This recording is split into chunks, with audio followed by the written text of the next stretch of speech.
Om Shri Gurubhyo Namaha Harihi Om Gananaham Tva Ganapatigum Bhavamahe Kavim Kavinamupamatsnavastamam Jyeshtarajam Brahmanam Brahmanaspata Anasrinvan Utibhitsi Dasadanam Prano Devi Saraswati Vajebhirvajinivati Dhinama Vitrayavatu Ganesaya Namaha Saraswatyai Namaha Shri Gurubhyo Namaha Harihi Om Sumukascha Yekadantascha Kapilo Gajakarnakaha Lambodharascha Vikato Vignarajo Vinayakaha Dhumaketurganadhyakshaha Palachandro Gajananaha Vakratundaha Surpakarno Herambaha Skandapurvajaha Shuklam Bharadharam Vishnum Sasivarnam Chaturbhujam Prasannavadanam Dhyayet Sarva Vighnopasanteye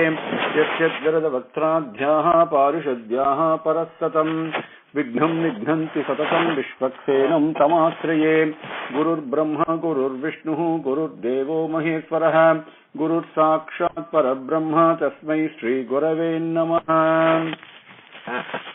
With Swami's grace, let us review the first part of Patanjali Yoga Sutra that we have completed, the first 51 sutras, so that the review is very important, so that we begin to understand what the sage is teaching us with his grace and improve the clarity of that understanding. Okay? So first I will cover the subject matter in English, and then it should become a little bit clearer to you, and the message should get reinforced a little bit stronger, and then we will do a review of the sutras in Sanskrit before we conclude. The first sutra talks about what the subject matter is. Thereafter, we will be instructing you, teaching you on yoga. And what is the thereafter? We covered that in the preliminary discussions, right? That you can refer to for the recordings. So the subject matter is instructions on yoga. Now, the Rishi is so precise, so extremely precise, that comes only from perfection. The precision of his teaching comes from perfection.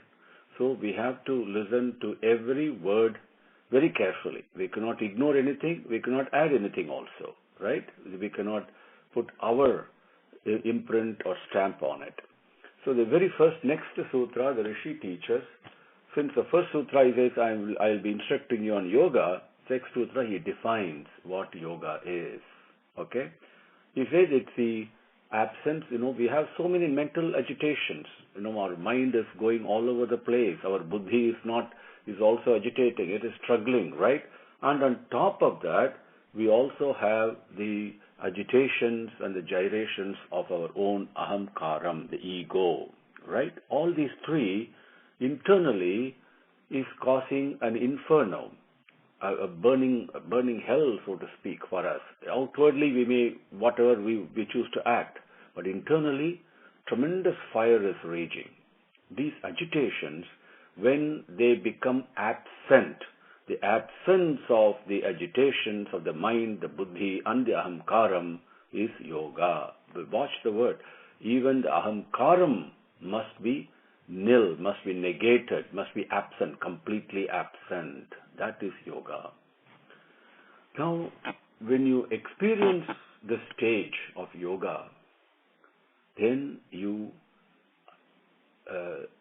abide, you live in your own self. There is no more separation from one's own self. Going back home, merging, whatever we want to call it, removing the feeling of separation. You live in your own self. That is what happens at this stage of yoga. Now, when you don't achieve this stage, what happens? when we remain in an internally agitated state only, there is no peace. The only agitations continue. So we must achieve yoga in order to be peaceful and blissful. Now, since the internal agitation seems to be the problem, the Rishi defines there are 5 types of internal agitations are there. Some are painful and some are not painful. Right? You can apply each one of these teachings to your own self and you will begin to taste the truth of the statement. So some internal agitations are painful and some are not. And what are the 5 agitations? They are the pramanam, the right knowledge, viparyaya, the wrong knowledge, vikalpa, which is the delusion caused by speech, verbal delusion, nidra, sleep, and smritihi, the memory. So the right knowledge, the wrong knowledge, and verbal confusion and delusions, sleep and memory. These are the 5 types of agitations that we have. So next question, he defines what is the right knowledge, what is pramanam. Pramanam is the knowledge, the experience that you get first hand. Very important. First hand experience is the most important.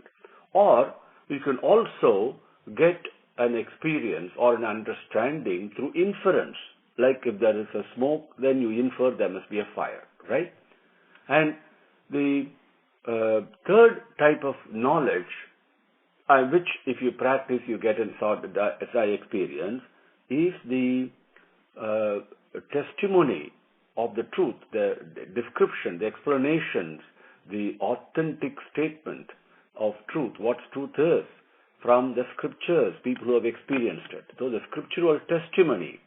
So these are the 3 types of right knowledge. Pramanam, first-hand experience, inference, and scriptural testimony. Now viparyaya. What is viparyaya? The wrong knowledge. We all know what it is, right? Considering the false to be the true. That is viparyaya, that is wrong knowledge. So when you apply this, just about all the things we think we know, all the knowledge we have accumulated and continue to accumulate, right? We can safely say they are viparyaya, they are wrong knowledge. Just about all of it. Occasionally, each one of us may have had the contact with Bhagavan, and that experience is pramanam. Right? Everything else is wrong knowledge, false to be the truth. Okay? Then, what is a verbal delusion? The moment we start speaking, the moment I'm trying to tell you and share my thoughts and feelings and experience about Patanjali Yoga Sutra, what have I done? I've created a certain delusion because I am not capturing it perfectly, precisely, because it is non-capturable. Knowledge cannot be captured. It has to be self-learned, right? So anybody who tries to explain something, describe something, tell something, it's all delusion, verbal delusion only. That dilutes you to what the truth is actually. So that causes different types of agitation. Remember, only where there is truth, there is no agitation. Everything else is agitation. So a verbal delusion is in form of words that we use, because words are unable, they have inability to capture the truth, what the reality is. That causes agitation, and that is the vikalpa, the verbal delusion. Then the 4th one is nidra, sleep. Now, when we sleep, what happens? When we go to deep sleep, yes, we touch Bhagavan, but the ahamkaram is still present there, right? And because that's the one, when we wake up, we say, yes, I slept so soundly, so peacefully. That agitation itself, that impression itself, is also an agitation that separates us from Bhagavan, that separates us from complete yoga, even though that's a beneficial agitation, okay? So, sleep is nothing but when you go through dream or whatever you do, It's all agitations about nothingness and about things that are not true. Interestingly, all the agitation that take place, that is nidra, things that are not true, is in our waking state also, what we call as jagrata avastha. Even when we are wakeful, right now we got up from sleep and now we are awake. But even then, this is also a form of sleep, because all the agitations we experience, in our so-called wakeful state, is also about untrue things, because we are asleep to what the Satyam is, what true is, what selfless love is. We are asleep to that. So, while being asleep, while sleeping to that, all the agitations we go through in our mind and buddhi and ahamkaram, they are part of nidra. So, we are, truthfully speaking, we are all asleep. As Bhagavad Gita says, only the Muni is awake where everybody else is asleep. So, we are all asleep. So, only the true Jivan Mukta is awake to Bhagavan. So, the fifth type of agitation is smriti. Now, when we listen to Vedas, Patanjali Yoga Sutra, Bhaja Govindam, all the things, the gems and the nectars that the elders have given us, Vipraha, as Bhagavan calls them, given us. Now we try to read and understand and listen to it, described by people who know, and then try to understand it. So when we try to understand something and try to experience something, and we have the desire to do it, so all these things cause agitations in our mind. Memory. For example, we had 8 o'clock, we had a class this morning, right? All of you had come. Before 8 o'clock happened, what happened? In your mind, there was an agitation, 8 o'clock, I have a class, right? So, this smriti, this memory that says, yes, this is what Satyam Vada, the Vedam teaches that, right? So, I recall that, or I have this appointment, or I have to do this, or I experienced pain, I fell down, or you think of a painful experience you had in life, immediately there's an agitation. You think of a happy experience you had, recall that, you have an agitation.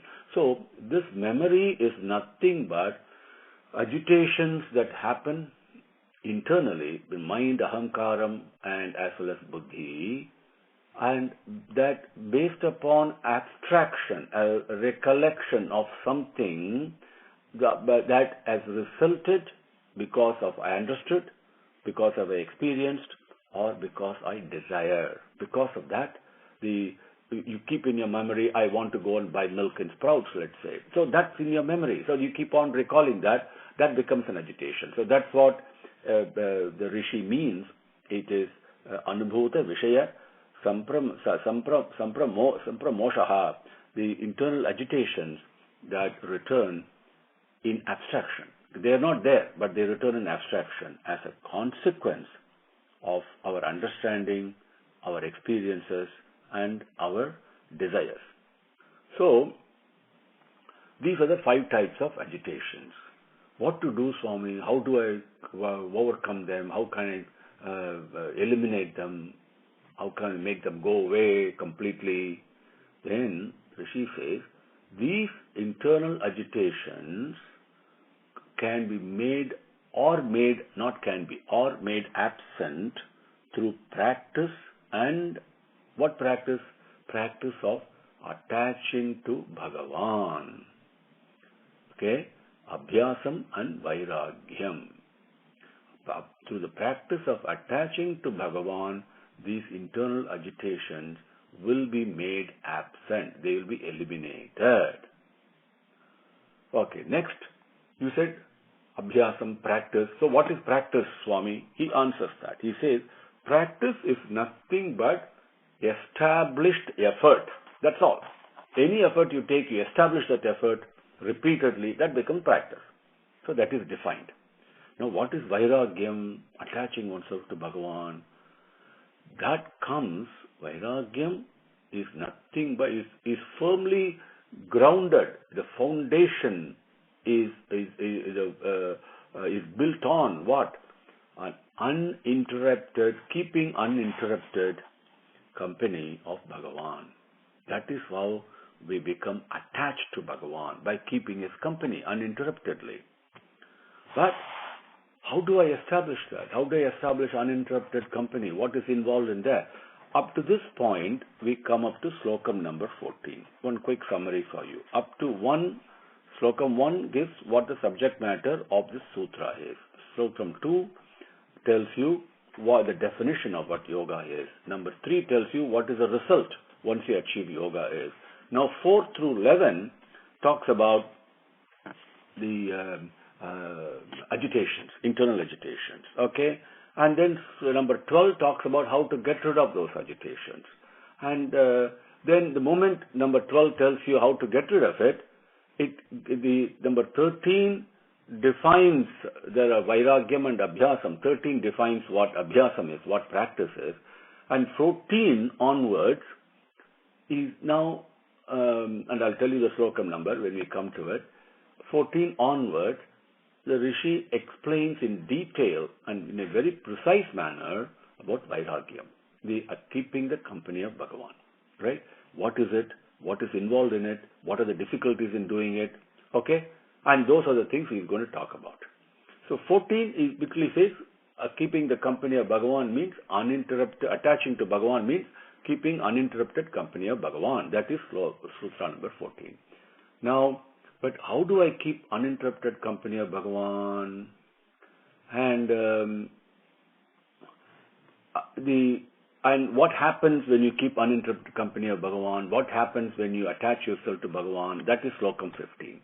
He says when you're established in the company of Bhagavan, then what beautifully happens is you become free from what you hear, from what you see, and the desires that arise out of what you hear and what you see, etc. That is called vairagyam. When you attach to Bhagavan, the other things automatically leave you. Okay? Now, not only that, that is slokam number 16. What I just said is the natural tendencies we have. The satvika gunam, rajasika gunam, tamasika gunam, they pull and push and never give us a peace of mind, so to speak, right? Keep on pulling and pushing us all the way, and like the strings being pulled, and like a puppet, we get moved, right? So those pulls, the characteristics of those gunas, those natural tendencies that each one of us is endowed with, they automatically decouple from us. When I attach to Bhagavan's lotus feet, automatically those three actually detach themselves from me. I don't have to worry about them. They themselves will go away. That's a beauty. So now in 17 and a few slokams after that, the Rishi explains, you say attach yourself to Bhagavan. So who's this Bhagavan? He tries to point to it in a brief but beautiful manner. Okay, in slokam Sutra 17, he says, what happened? One more thing. He says, how do you keep the uninterrupted company of Bhagavan is one thing, but how do you keep the company of Bhagavan? And then he says you have to do that simply through the three things, very simply. Discriminate, inquire, and seek peace. The happiness that's born out of peace. Simple. Those are the three. Okay? And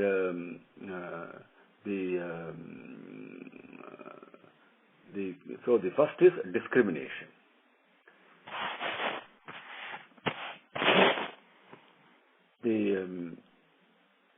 What do you discriminate? This is why Dhiyo Yona Prachodayat we say in Gayatri Mantra. Why it is so important.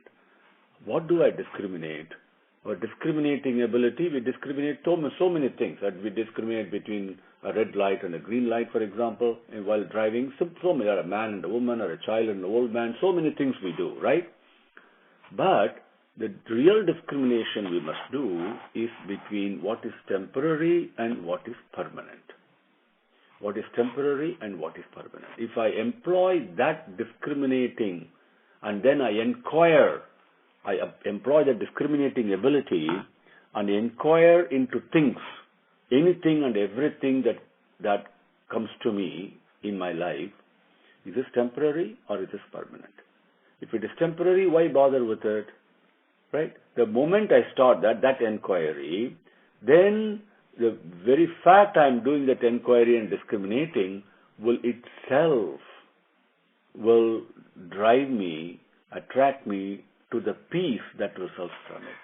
The moment I say this is temporary and not important, let me go for something permanent, that impulse itself will make me taste that peace and want me more and more of it. So when we do these three things, discriminate, is it temporary or permanent, inquire, and seek the peace that results from it, these three automatically will take me to the company of Bhagavan. Very first thing is to go to the company of Bhagavan. Right? That is the three things that he talks about. That is Sutra number 17. Then, when we do that, as I do more and more of it, this practice, this abhyasam, establishing my effort in that, what happens, even though I start small, as I do it, the agitation starts declining, decreasing, and I end up doing more and more of keeping the company of Bhagavan. This happens by itself. Now, if I do this practice, you have to be very careful here. And this comes in Taittiriya Upanishad also. Very beautiful, very important. You have to note this. And Bhaja Govindam also, Acharya teaches this. While I practice discriminating and inquiring and seeking peace, if I still keep all my desires, if I still have not reduced my desires, if I still have not limited and still want everything I normally want, then what's going to happen is, yes, there is a result from the abhyasam that I do, the discrimination, inquiry, and all the good things I do. And as a result of that, yes, I will achieve swargam, as they call it, which means mentally I will have a certain sense of happiness. But I have not achieved yoga. I am not free from the cycle of birth and death. Desires also have to be given up. I can keep the company of Bhagavan, and if I don't do it fully or wholeheartedly, and I'm keeping the company of desires also, then yes, there will be some benefit, but not the total benefit. So I will again be born in this world. That is Sutra number 19. So we understand the keeping the company of Bhagavan, it leads us to attachment. And how do I do that? One second. How do I keep the company of Bhagavan? Through discrimination, through inquiry and seeking peace. Now, in that process, the very fact I start doing it, that itself increases my effort and gets me more and gets me stronger and stronger in doing it. But in the process of doing it, I also have to give up my desires. This is important. If I don't do that, then yes, even though I achieve certain siddhic powers and all that, I still achieve swargam. In other words, but whatever meritorious thing that I do, get rewarded for it, maybe in next birth or whatever, but I am still not free from the cycle of birth and death. I get born again. So I have not achieved yoga. Now, the practice of, if I look at any object that I have, we can take a pencil, doesn't matter, you can take a jyoti, or you can take a thought, you take a form of Bhagavan, whatever you want. And you just focus on that. And when you focus on that and with single pointed attention, then what happens? You actually merge with that object. This happens. You look at something, that object disappears, and you actually become one with it. And you can try it. This practice of concentrating to merge with an object of concentration that is built on a few pillars. The first pillar is Shraddha, and the second pillar is Virya. Virya means courage. And third is Smriti. Smriti, we thought memory. In this case, Smriti means the recollection of scriptural teaching, Satyam Vada. We carry that in our mind. So, using that, we always try to speak the truth. And when the tendency comes to utter a lie, we put a break on it. So, those are all good practices, right? So, that helps you in concentrating on something. You must do all these things to improve the ability to concentrate on a given object. It doesn't happen by itself. There are certain disciplines, Shraddha and courage. Even though you may fail in the beginning, but you must be courageous to keep on at it. And recalling the scriptural teachings that we have received from either in different ways. Bhagavan teaches us in so many ways. And also wisdom. Okay. Now, wisdom is the one that is in short supply because we don't use our buddhi. Now, so these are the 4 pillars on which the practice, the abhyasam, the practice of the effort, taking the effort to concentrate on an object are built upon. Okay. Now, when I do this practice intensely, then the merging with the object takes place very quickly. There's no delay. Very quickly it takes place the moment I do the practice intensely. Now, the practice itself, when we hear about this, I can say, yes, I can be very mild in my practice, or I can take medium effort, or I can take very strong effort. Corresponding to the effort I put in, the results are also appropriate to that only.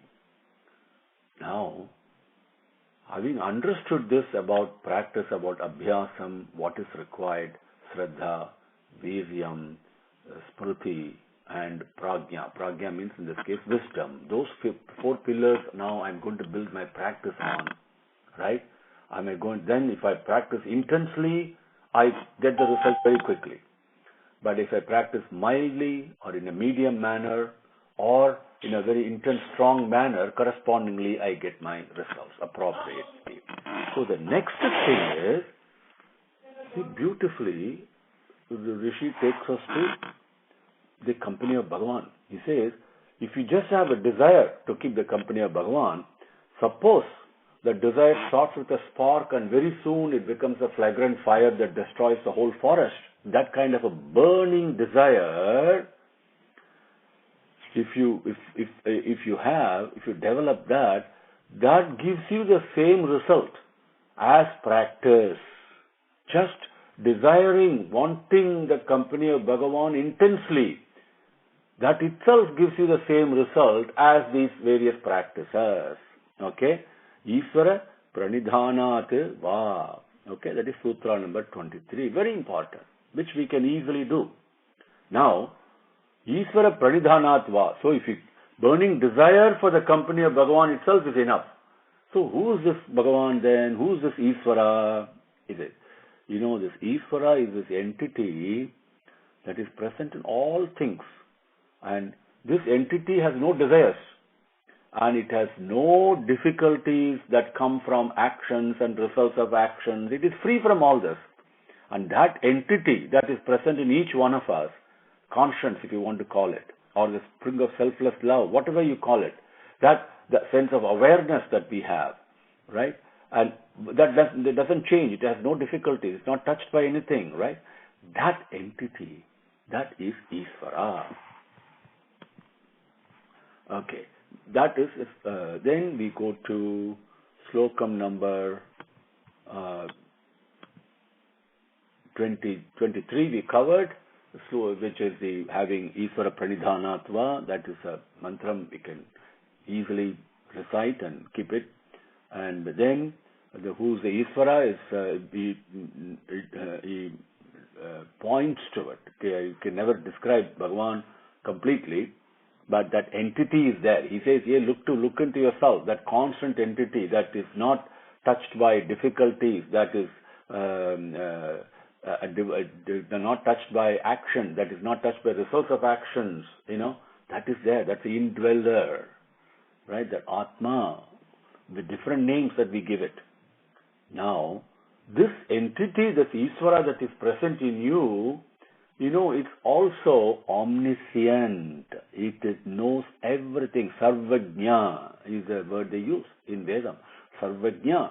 So, he is the Sarvajna. He is the knower of everything because knowledge itself has originated from him. So, he is the seed for the thing that compels us and impels us and wants us to learn something, wants with the quest to know that each one of us has, the seed. He has put that seed. He is that seed because he is Sarvajna. He is the knowledge itself. Then, not only that, he is the teacher of even the earliest teachers, even the Vedic teachers, right from beginning of time itself, right from Brahma himself, all the teachers, he is a teacher for all of them. Because this entity, Ishvara, is not bound by time. He is beyond time. He is not bound by it. And how does he speak in a way that we can cognize? There are so many things. Everything around us, he is speaking to us. All the five senses that he has given us, that we perceive Prakriti, perceive nature, is only Bhagavan's talking to us, Bhagavan's speech to us. But Bhagavan's Vachaha, the word that he utters, is Om, the Pranava Mantram. The Rishi says, recite that Om with love, continuously, and experience it. Experience how the Om, how it starts from silence, how it rises up to a crescendo, and then how it decreases in crescendo, the same equal amount, and then finally how it merges in silence itself. Then you experience that silence. So recite this Om continuously, experiencing it, and do it lovingly, not in a hurry. So when you do it this way, all the obstacles that are in your way to keep the company of Bhagavan, even though you want to do it, but you're not able to do it because obstacles are there. And so you're not able to practice it. What are these various obstacles, all of them in your pathway? They all will disappear. They will all pulverize, vaporize. And then the self itself will reveal to you just by constant, repeated practice of Om. Reciting Om lovingly, continuously, and experiencing it. Now, what are the obstacles that are in my way to do this? There are 8 obstacles. First is Vyadhi, illness. Second is Sthana. Sthana means sloth. Sloth. Okay? Third is Samsaya, means doubt. I'm not sure. There's always a doubt. Then Pramada, fourth, is idleness. I'm idle, right? I'm lazy. Then,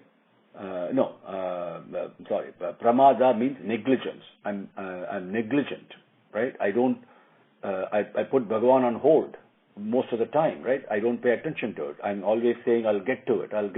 It's one of my items on my things to do list, but I never get around to it. So that negligence is pramadam. Then alasya is idleness. Then aviratihi is all the sensual pleasures, the pleasures that life offers. I always go and seek all the sensual pleasures. That is an obstacle. And then I have Bhranti. Bhranti means confusion. First thing is we have to get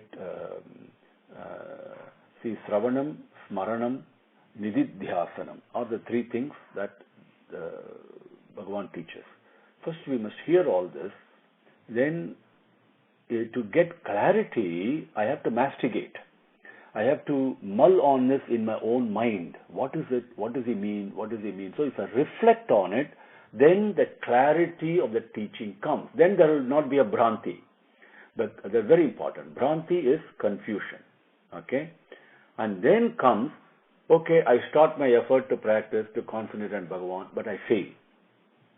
I'm not able to concentrate. Or I'm not very steady in my practice.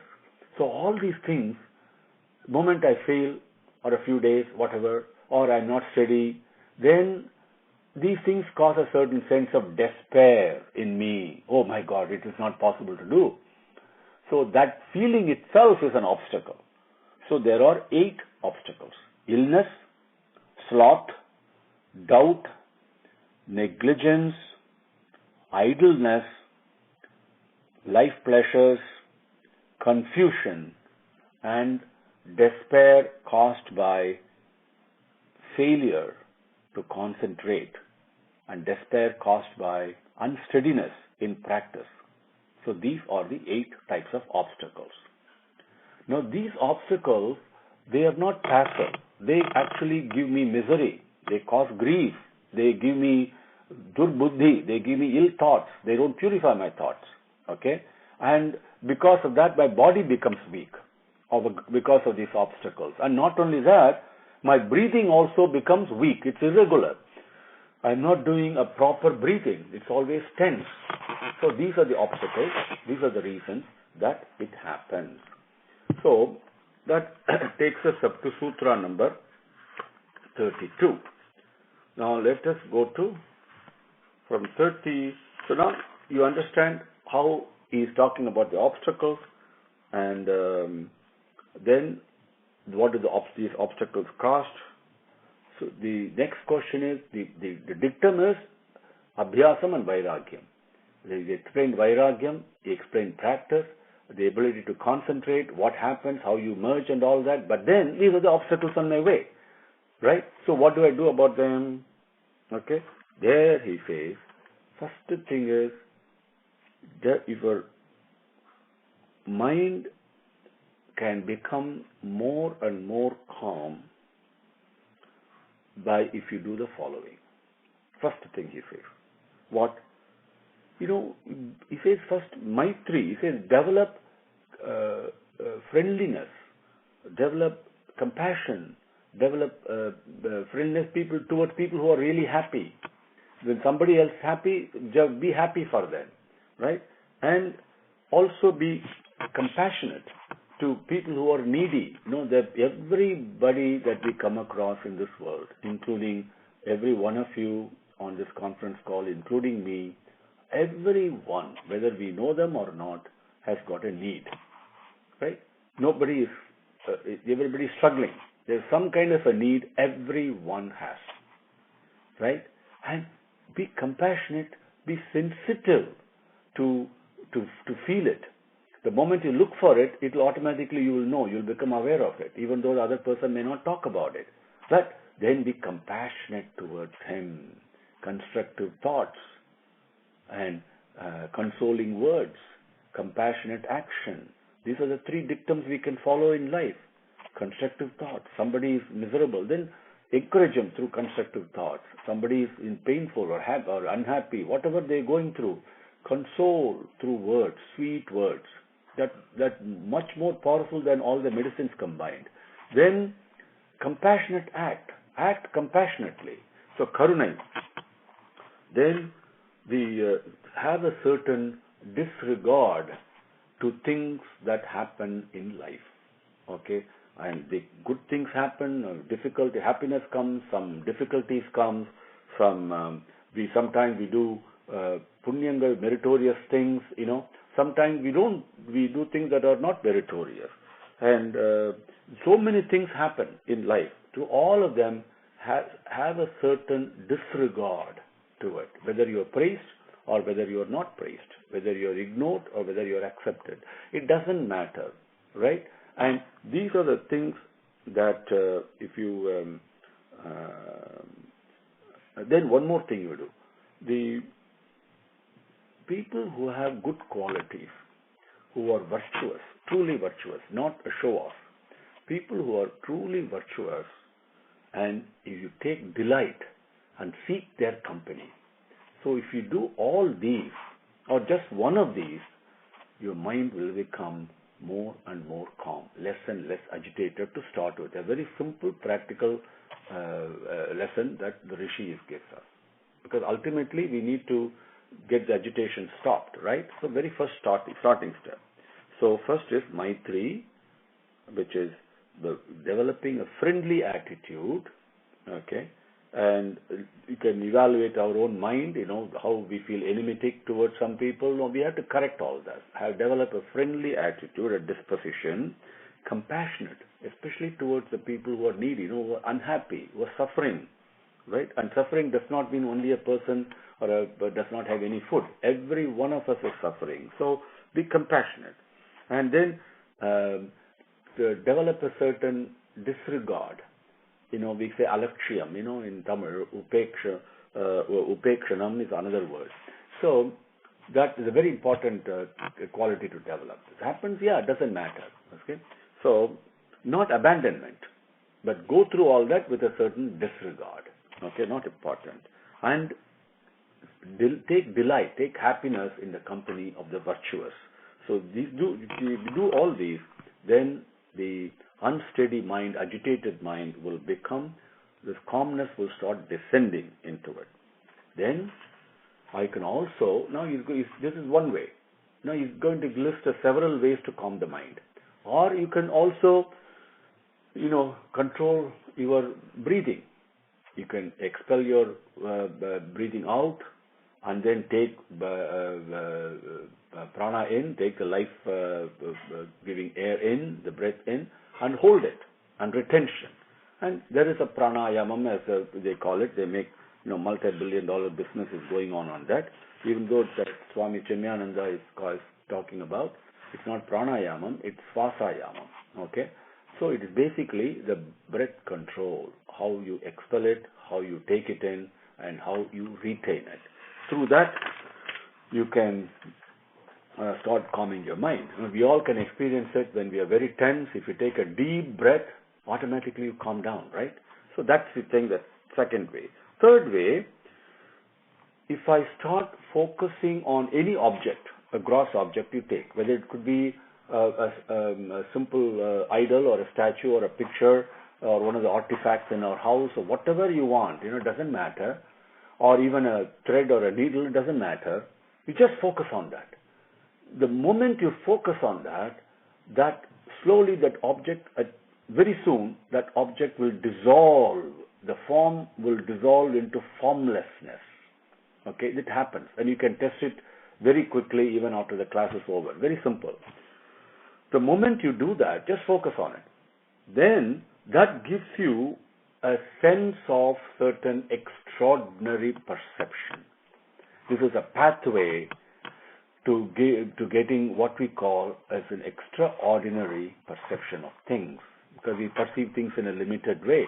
By opening ourselves, our mind, to this extraordinary perception that's available to us, that also will calm your mind. That begin to calm your mind. That is number 3. Third way. Fourth way is a Jyoti meditation. I can focus on the Jyoti in my heart, the light. Imagine the light is there, a Jyoti is there, and focus on that. And then I can start that Jyoti going through the different parts of my body. Okay? So that way you focus on, that's another way to do it. That is Sutra number 36. Or you can think of a Guru, Ramakrishna Paramahamsa or Ramana Maharshi, enlightened soul, and think of them and meditate on them. That will calm your mind also. Or you can recollect a dream experience you had, or you can recollect the peaceful deep sleep that you had. And the very fact that you recall and think about it. So the moment you say you slept well and get up and think about it, that itself calms your mind, isn't it? So you can recall and prolong and kind of live in that recollection a little bit longer. That also calms your mind. Or the most of the thing that we all do, you take a form that you like, Narayana, Rama, Krishna, doesn't matter, and or a symbol, and concentrate on that. That will also calm your mind. Because, you see, there are infinite ways actually. In Sutra number 40, he says the mind is capable of imagining, perceiving, conceptualizing things, or creating basically, things that are very small to things that are very big. So whatever you want, you can let the thing create and then you focus on that. That's all. That's what 40 says. Then, when just do this type of practice of concentrating on something in whatever way that I've selected, okay, then what happens when the agitations in my mind go away? Not only they start decreasing, I become a calmer person, a calmer personality, a more peaceful person. Then when the thought, the agitations, the chitta, as they said in Sutra number 2, they're all gone. Then what happens? The mind, just like a crystal, if you put it next to a red color, it takes red color. Put it to a blue, it takes blue. Or to a white, it takes a white color. Like that, my mind takes the qualities, takes the form and the qualities of the object on which it is concentrating. Just like the crystal. That's what he says. And that is that becoming one with it, one with the object. That is called Samadhi. But there are different types of Samadhi. That is what the Rishi describes from 42 to 51. 41 is a classic textbook definition of Samadhi. Samadhi, that means that becoming one with the beginning itself. Adi means the beginning. That is the final Samadhi. Okay, that is what we mean when we say Samadhi. But the Rishi defines it in progressive stages.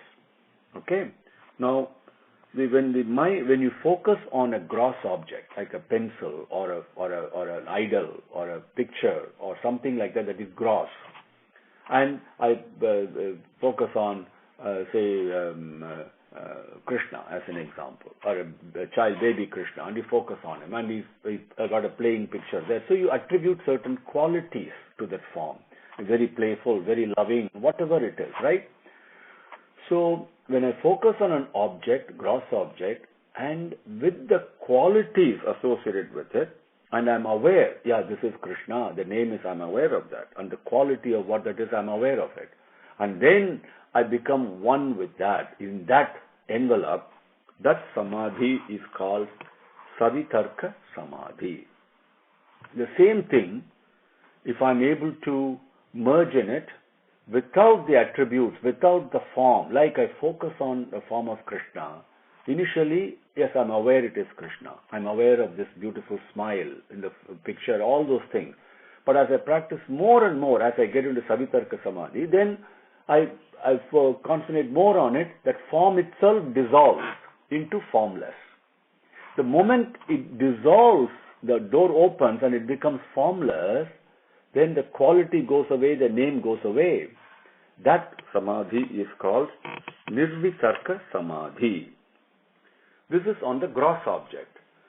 Suppose I focus on a subtle object, like the selfless love that I have, or the sense of awareness that I have, the sense of consciousness that I have. And I am conscious, right? If I focus on that, or if I focus on my conscience, something that is subtle, and do the same thing instead of a gross object, then the same thing applies.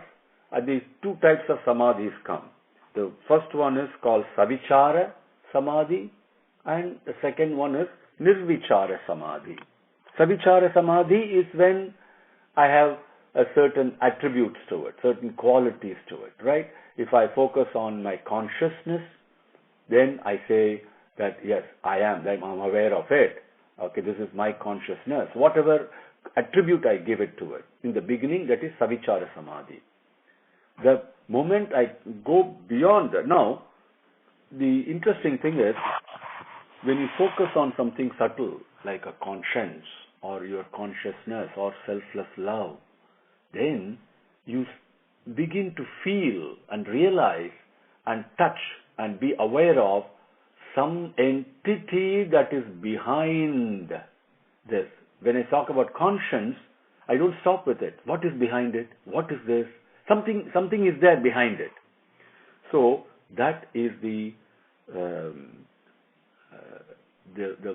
Mula Karanam, as they call it, the entity that is making all this happen, that is the cause for all this to happen. I become aware of it when you do it that way. But all these samadhis, whether it is Savitarka, Nirvitarka, or Savichara Samadhi, they all are still contain residual desires. They contain residual ahamkaram. I want, I desire. That wanting is there. Even wanting Bhagavan's lotus feet itself is a desire. Okay? So, that they're all endowed with this bijam, as the Rishi calls it. A seed of desire is still remaining.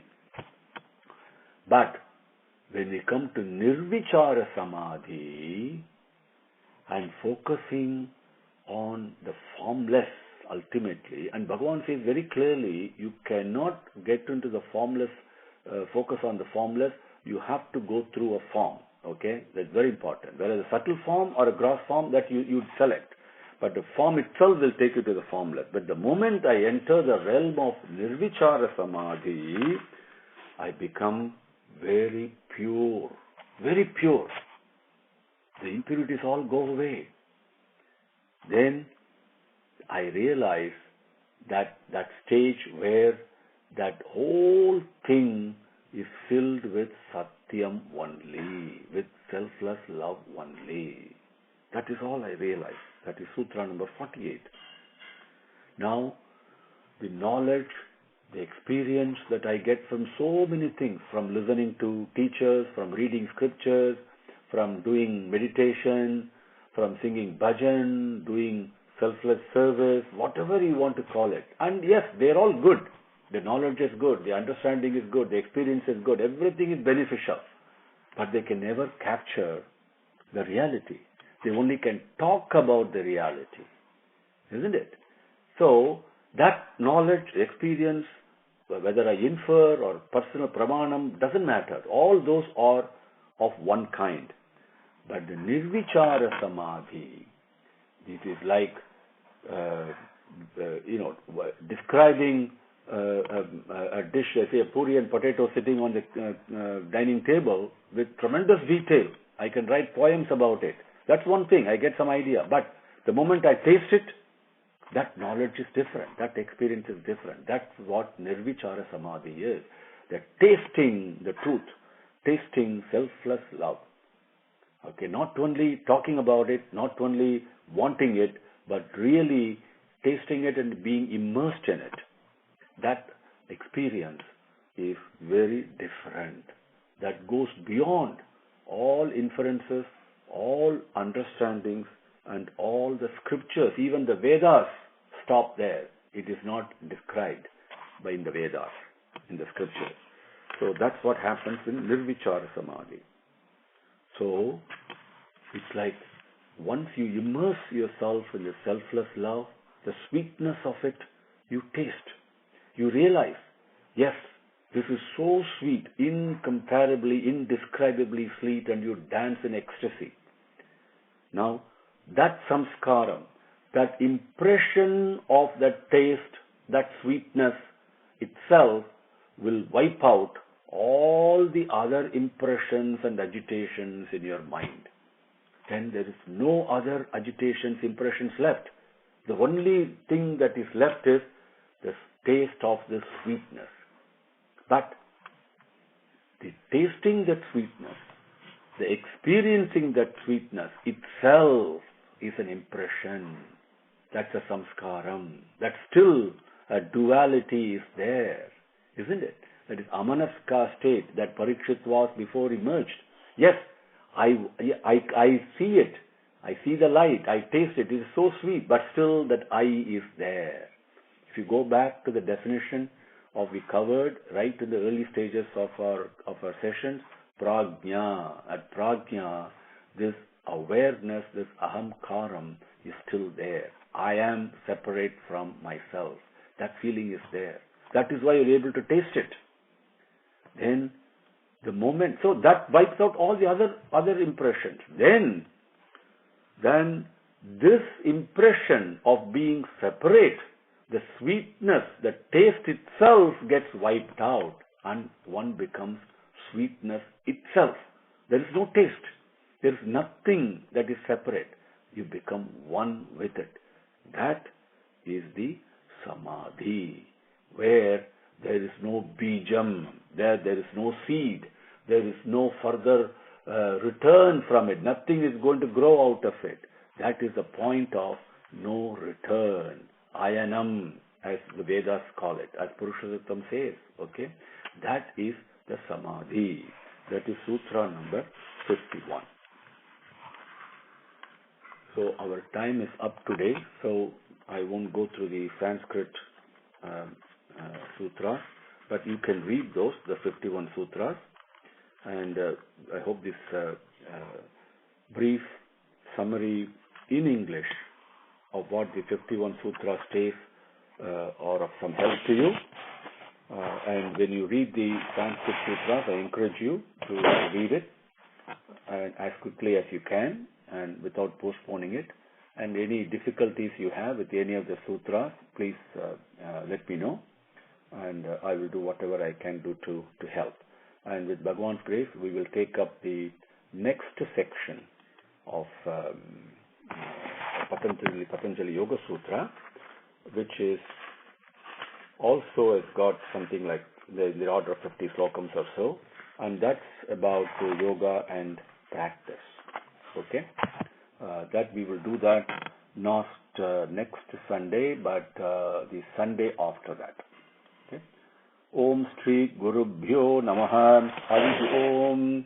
Samasta Lokaha Sukhino Bhavantu. Samasta Lokaha Sukhino Bhavantu. Samasta Lokaha Sukhino Bhavantu. Om Shanti Shanti Shanti. Hari Om.